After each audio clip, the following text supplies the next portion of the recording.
Welcome back to the channel. This afternoon, I'm going to make a rubric, and I'm going to show you how you can do this in such a way that you make one set and can copy things in several different ways. So I have this assignment. I did it with all of my classes in a couple of different ways, but 3 of my classes did this. It's a personality test that I snagged from Walsworth. Everybody was supposed to draw a mountain scene that had these 4 things in it. And I don't want to go through and I grade all of these and have to stop and say, I wanted this, I was looking for that, I was hoping for something else. So I'm going to make a rubric where I can check boxes, and my students, when they get this back, can see immediately what I was looking for and why they got the points that they got. So I created my first criteria, and it's the mountain. I can put in the description. I don't really think I need to put in a description for this. You drew a mountain or not. So I typically leave that blank. I did, however, go through and figure out my 3 levels because I'm a 3-point rubric kind of person. Each of these 4 things that they've got to do, I figured out 10 points because I can think in base 10 kinds of things. It makes it a 40-point assignment. We spent parts of 2 days on it. That works for me. So you decide what works for you and what the assignment is, and set it up how you want it to go. So I said 10 points, meets or exceeds, you did this. 8 points, you're approaching. It doesn't quite do everything I was hoping for. 5 points, I see something, but this is really, really not what I wanted for. And I didn't go any lower than that. So I have this criteria. Now, I want these same 3 things to go with the trees and the road or the path and the other details that they put in. So I just want to copy this. To do that, I'm going to go up to these 3 little dots and I'm going to duplicate it. And when it comes down here and it says mountain, I'm going to look back at my directions that I showed them, and I'm going to put in road or path. And I'm going to capitalize it so it looks right. Road or path. And then down here where I said something specific to mountain, I can go in and take out and say, you have a road or path. It goes this, it shows this. You have a recognizable road or path. All I have to do is change like 1 word in each of these. I could have been even more generic, but I wanted it a little personalized. This one is generic enough I don't have to worry about.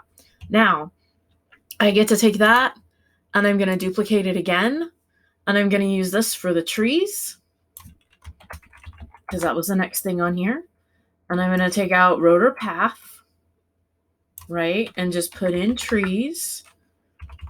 Take out A. You have trees that go beyond the defaults.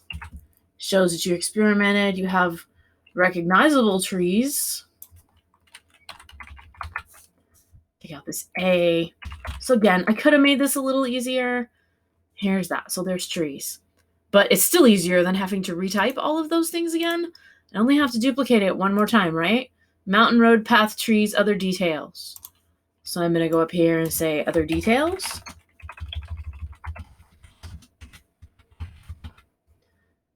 You have details.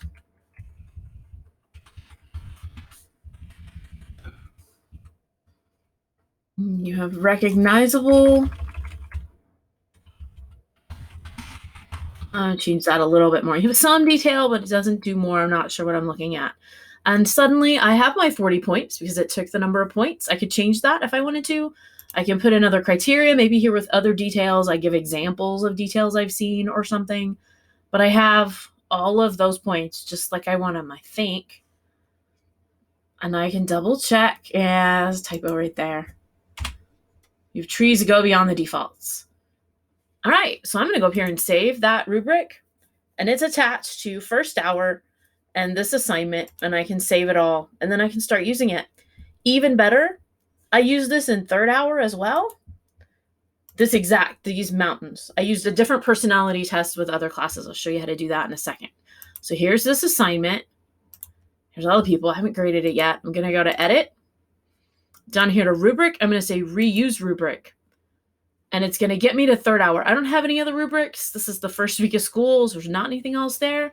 But I do have the one I just created in first hour that goes with this, that I can just hit reuse.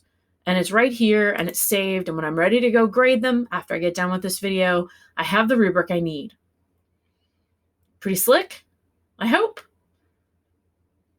If it'll save. And that's how to create a rubric and use it in multiple places. The next video, we're going to talk about taking that rubric and editing it for a different personality test and looking at how that works. Here's how rubric can make your life easier.